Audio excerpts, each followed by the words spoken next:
नमस्कार दोस्तों, रॉयल सिक्खो यूट्यूब चैनल में आपका स्वागत है।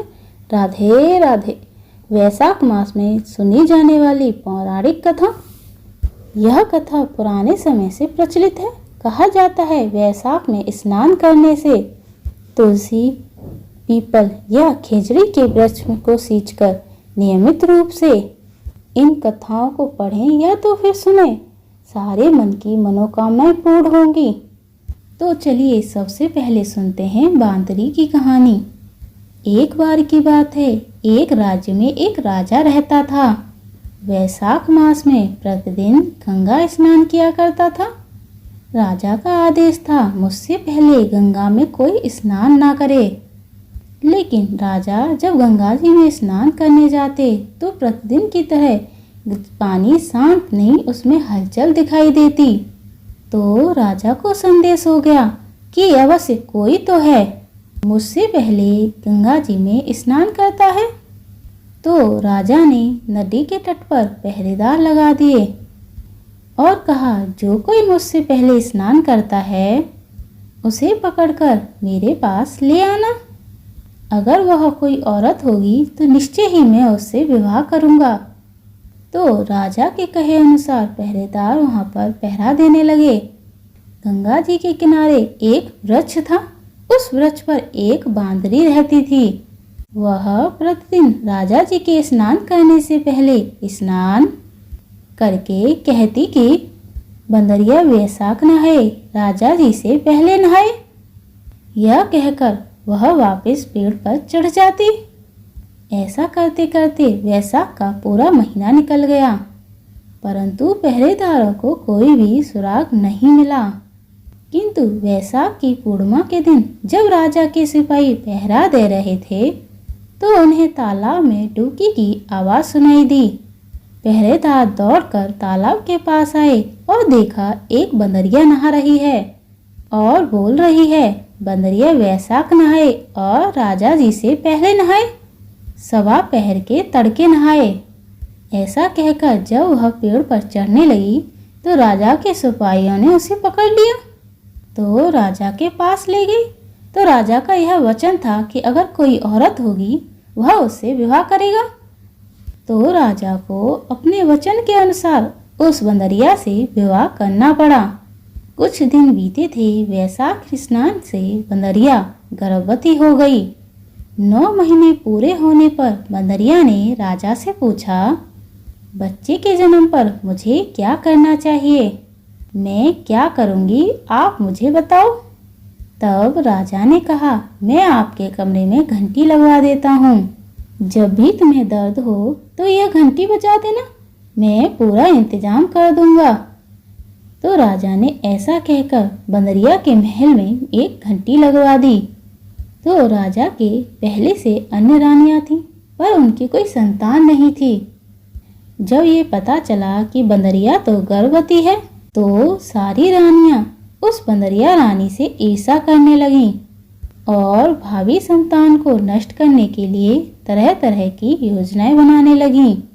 तो घंटी बंधी हुई देखकर एक रानी ने बंदरिया से पूछा, यह घंटी क्यों बांध रखी है? तो बंदरिया ने सारी बात उस रानी को बता दी। ये घंटी राजा ने क्यों बंधवाई है? तो रानी ने यह सुनते ही अपने मन में एक साजिश रची और बंदरिया से कहा, तुम एक बार घंटी बजाकर तो देखो कि राजा आते हैं कि नहीं। उस टाइम राजा नहीं आए तो तुम क्या करोगी? तो बंदरिया ने घंटी बजा दी। तो राजा दौड़ता हुआ महल में आया तो घंटी बजाने का कारण पूछा।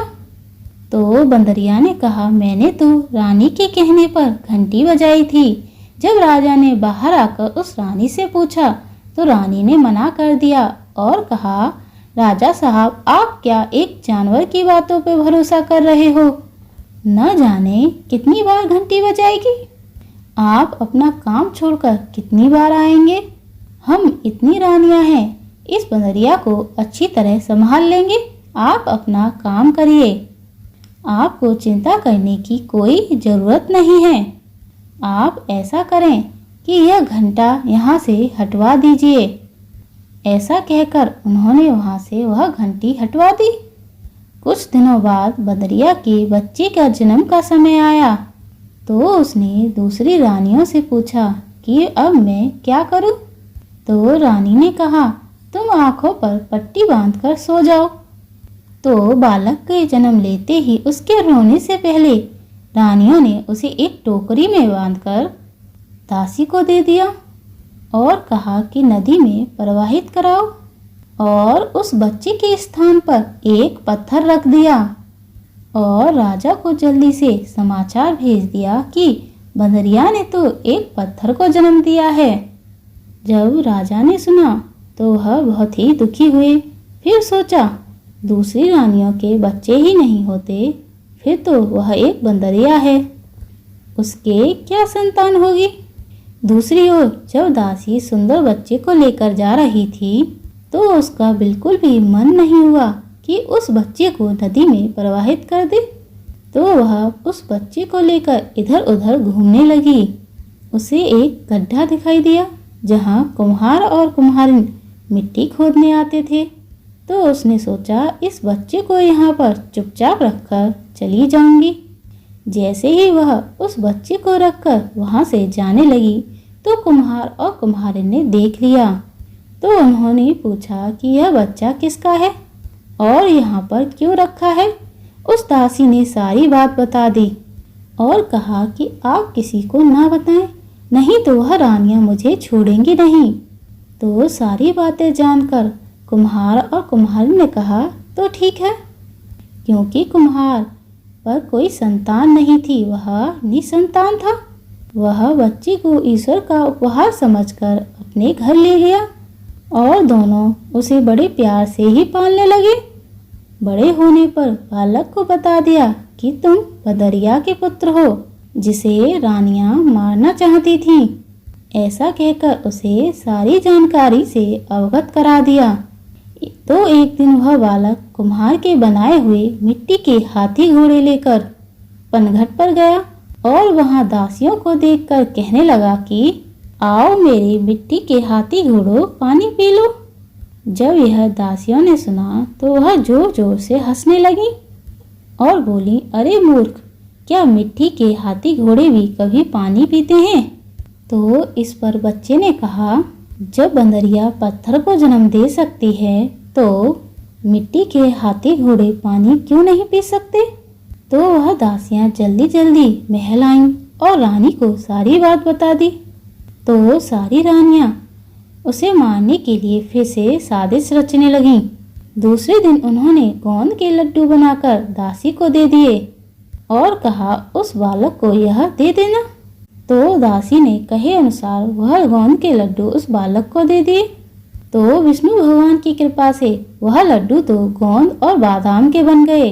तो उस बच्चे ने वह लड्डू खाए तो उस बालक की मृत्यु नहीं हुई। तो उसने खाकर कहा कि लड्डू तो बहुत अच्छे बने हैं। तो दासी ने फिर यह समाचार आकर रानी को बता दिया। तो उस बालक का तो कुछ भी नहीं बिगड़ा। तो सारी रानियां राजा के पास गईं और कुम्हार के बारे में उल्टी सुल्टी बातें राजा को बताईं और कहा कि कुम्हार को देश से बाहर कर दो। तो राजा ने कुम्हार को देश से बाहर निकलने का आदेश दे दिया। कुम्हार जाकर जंगल में रहने लगा। जंगल में रहते रहते उसे 1 वर्ष बीत गया। दूसरे साल जब चैत का महीना आया, गणगौर की पूजा के दिन, वह वानर बच्चे बगीचे के बाहर 108 करवे 108 गोलियां लेकर बैठ गया और घड़े में जल भर लिया। तो साहूकार की बेटी गणगौर बनाने के लिए मिट्टी लेने के लिए बगीचे में आईं और बगीचे में खेलने और झूलने लगी। ऐसा करते करते उन्हें काफ़ी समय बीत गया तो उन्हें बहुत ही जोरों की प्यास लग गई। तो उन्होंने बंदरिया के बेटे से कहा कि हमें पानी पिला दो। तो उस लड़के ने कहा, पानी तो मेरे पास है, पर मेरी एक शर्त है। मेरे पास एक गोली है, उसे खा लो और 7 बार मेरी परिक्रमा कर लो, फिर मैं तुम्हें पानी पिला दूंगा। पहले तो लड़कियों ने मना किया, लेकिन तेज प्यास की लगने के कारण वह मान गईं। इसलिए उन्होंने गोली खाई और युवक के चारों ओर 7 चक्कर लगा लिए। इस तरह एक के बाद एक करती गई और पानी पीती गई। इस तरह वह मजबूरी बस सारी गर्भवती हो गईं। कुछ दिनों बाद जब उनके माता पिता को पता चला, जब उनसे पूछा कि तो उन्होंने सारी बात बता दी। तो सब मिलकर उस कुम्हार के पास गए और सारा किस्सा बताया और कहा कि तुम्हारे बेटे ने हमारी बेटियों से शादी कर ली है, अब इन्हें तुम्हें अपने पास रखना होगा। तब कुम्हार ने कहा, मैं तो गरीब हूँ, मैं इन्हें नहीं रख सकता। तो सारे साहूकार ने कहा, हम खूब सारा धन देंगे, लेकिन हमारी लड़कियां तो तुम्हारे घर की बहू बनेंगी। इस तरह साहूकारों ने मिलकर खूब सारा दान दहेज देकर बेटियों को विदा किया। तो कुम्हार के घर तो 108 बहुएं हो गईं और कुछ महीनों बाद 108 पोते हो गए। तो इस खुशी में कुम्हार ने बहुत बड़े उत्सव का आयोजन किया। तो उसने पूरे नगर को आमंत्रित किया, साथ ही राजा को भी आमंत्रित भेजा। तो राजा के यहाँ से बंदरी रानी को छोड़कर सारे लोग भोजन के लिए आए। तो बंदरी के पुत्र ने देखा कि मेरी माताजी नहीं आई हैं, तो राजा से आज्ञा लेकर रथ और पालकी लेकर वह महल चला गया। वहां से वह अपनी बंदरी माता को वहां लेकर आया। सभा में उसे सबसे ऊंचे आसन पर बैठाया गया और राजकुमार ने अपनी सभी पत्नियों को पहले से ही समझा दिया गया था, यह बंदरी ही मेरी माता है, इसने मुझे जन्म दिया है। तो सारी रानी बंदरी के पैर स्पर्श करती गई और एक एक सोने का सिक्का और पोते को देती गई। तो राजा की अन्य रानियों ने यह सब देखा तो उन्होंने कुम्हार के पुत्र से इसका कारण पूछा। तो रानियों को विश्वास हो गया कि यह इसी बंदरी का पुत्र है। तब रानियों ने मिलकर क्रोधित होकर राजा से कहा, कुम्हार के लड़के ने हमारा अपमान किया है और इस बंदरिया का सम्मान किया है, इसलिए हम वापस जा रहे हैं। लेकिन राजा ने को तो कुम्हार ने पहले से ही सारी सच्चाई बता दी गई थी, इसलिए उन्होंने रानियों को देश से बाहर निकाल दिया और अपने पुत्र और सारी बहुओं को और पोतों को लेकर अपने महल में आ गए और राजकुमार का बड़े ही हर्ष और उल्लास के साथ राज अभिषेक किया गया। राजकुमार ने कुम्हार से महल में रहने का अनुरोध किया, लेकिन जब वह नहीं माना तो राजा ने खूब सारा धन देकर उसे विदा किया। इस तरह वैशाख स्नान के पुण्य से बंदरिया ने इतना सब कुछ पाया। वैशाख स्नान का इतना महत्व है तो हम सभी को वैशाख स्नान अवश्य करना चाहिए। हे विष्णुदेव, जैसा राजा और उस बंदरिया को दिया वैसा सबको देना। कहानी कहने वाले को, सुनने वाले को और हुंकारा भरने वाले को बोलो विष्णु भगवान की जय हो। चलिए सुनते हैं अब दूसरी कहानी। यह कहानी है विष्णु भगवान और महालक्ष्मी और एक सीधे साधे किसान की। एक बार एक सीधा साधा अनपढ़ गंवार किसान था। वैशाख का महीना चल रहा था तो उसने देखा कि सारे लोग पीपल सींच रहे हैं, खिचड़ी में जल सींच रहे हैं। तो उसने पास जाकर पूछा और कहा, अरे भाइयों, तुम यह क्या कर रहे हो? तो उन्होंने कहा, हम वैशाख स्नान करते हैं और विष्णु जी की पूजा करते हैं। वह सोचने लगा कि मुझे तो कोई पूजा पाठ करने ही नहीं आती, तो मैं पूजा कैसे करूं और भगवान विष्णु को कैसे प्रसन्न करूं? तो वह एक सोचता सोचता एक संत जी के पास गया और कहने लगा, मुझे भी कोई ईश्वर का ऐसा नाम बता दो कि मैं सारा दिन जपता रहूं और अपना काम करता रहूं, ताकि मेरा भी परलोक सुधर जाए। तो संत जी ने कहा, तुम्हारी बात तो ठीक है, तुम ऐसा करना, अघमोचन, अघ जाने के पाव, मोचन यानी हरने वाला, इस नाम को जपने से तुम्हारा परलोक सुधर जाएगा। सीधा साधा किसान था, वह उसी समय से रटने लग गया। अघमोचन अघमोचन रटता रहा और अपने खेत चला गया। जाते जाते वह ए तो भूल गया और घमोचन घमोचन रटने लगा। अब तो वह रात दिन उठते बैठते सोते जागते अब घमोचन घमोचन रटता रहता। एक दिन भगवान विष्णु भोजन करते हुए मुस्कुरा रहे थे। तो माँ लक्ष्मी ने पूछा, अकेले बैठे क्यों मुस्कुरा रहे हो स्वामी? तो भगवान विष्णु कहने लगे कि लक्ष्मी, मेरा एक भक्त है, ऐसा है जो मेरा नाम रात दिन रट रहा है, और नाम ऐसा है जिसका शास्त्रों में कोई वर्णन नहीं है। नाम चाहे वह गलत ले रहा हो, पर उसके मन में मेरी ही लीला है। ध्यान सिर्फ मुझ में ही लगा है। उसके गलत नाम लेने के कारण मेरे मुख पर मुस्कान आई है। यह सुनकर लक्ष्मी माता कहने लगी, अगर आपको यह लगता है यह आपका सच्चा भक्त है तो चलो इसकी परीक्षा लेते हैं।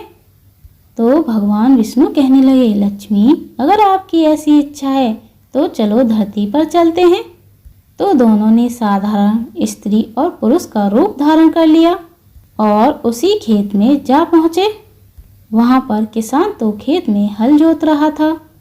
भगवान विष्णु कहने लगे, देवी, इसकी परीक्षा तो आपको ही लेनी होगी, तो इसलिए तुम इस किसान के पास जाओ और मैं इस किसान के खेत में कुछ खड्डे बने हुए हैं, मैं उनमें छुप जाता हूँ और तुम उसकी परीक्षा ले लेना।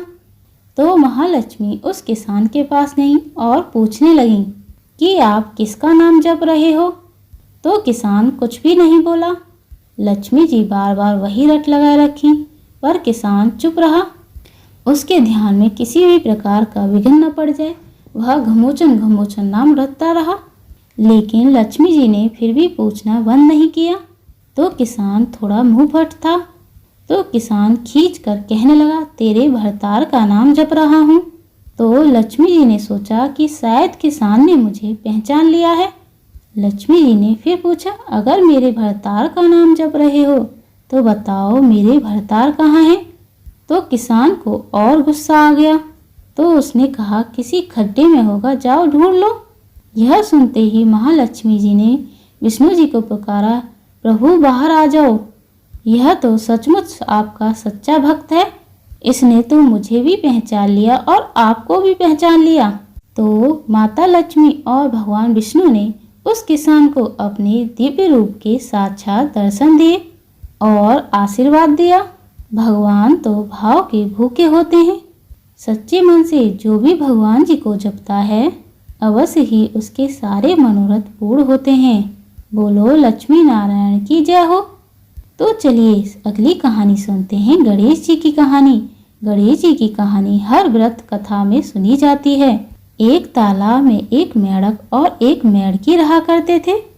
लेकिन मेंढक तो आलसी था, लेकिन मेंढकी सवा पहर के उठती और स्नान करती और सवा पहर दिन चढ़ने तक गणेश जी भगवान की पूजा किया करती थी। तो मेंढक उसे रोजाना देखता और कहता कि ये कैसी तेरी पूजा है, जो रोजाना न गार खाती हो न मिट्टी, बस चुपचाप बैठी रहती हो। कहाँ हैं तुम्हारे गणेश भगवान? मुझे भी तो दिखाओ। लेकिन मेंढकी कुछ भी ना कहती। ऐसा करते करते समय बीतता गया। एक दिन गांव की कुछ औरतें घड़े लेकर पानी लेने के लिए आईं। जैसे ही उस औरत ने घड़े नदी में डुबोई तो वो मेंढक और मेंढकी उस घड़े में आ गए और उस घड़े को ले जाकर सीधा भट्टी पर चढ़ा दिया और नीचे आग जल रही थी। तो मेंढक कहने लगा कि मेंढकी, मैं तो जल रहा हूँ। तो मेंढकी कहती है, मुझे तो ठंडी हवा आ रही है, मैं तो बिल्कुल भी नहीं जल रही हूँ। तो मेंढक कहता है कि आज तुम्हारे गणेश जी को बुलाओ, अगर आज हमारी जान बचती है तो मैं तुम्हारे गणेश जी को मानता हूँ। मैं भी रोजाना सवा पहर चढ़ने तक गणेश जी की पूजा किया करूँगा। तो मेंढकी ने मन ही मन भगवान गणेश जी का स्मरण किया। स्मरण करते ही दो घोड़े लड़ते लड़ते आए और उस घड़े से टकरा गए। वह घड़ा फूट गया। मेंढक और मेंढकी वहां से निकले और तालाब में चले गए। वहां जाकर दोनों रोजाना सुबह जल्दी स्नान करते, सवा पहर दिन चढ़ने तक गणेश जी भगवान की पूजा किया करते, उसी के बाद खाना खाते। हे गणेश भगवान, जैसा फल मेंढक और मेंढकी को दिया वैसा सबको देना। तो यह थी वैशाख स्नान में सुनी जाने वाली कहानियाँ। हे विष्णु भगवान, कोई भूल चूक हुई हो तो मुझे क्षमा करना ओम हरि वासुदेवाय नमः। दोस्तों, अगर आपको यह वीडियो पसंद आई तो इसे लाइक करें और कमेंट में ओम हरि वासुदेवाय न लिखना भूलें और मेरी वीडियो को सब्सक्राइब करें ताकि नई वीडियो की जानकारी आपको सबसे पहले मिल सके। राधे राधे।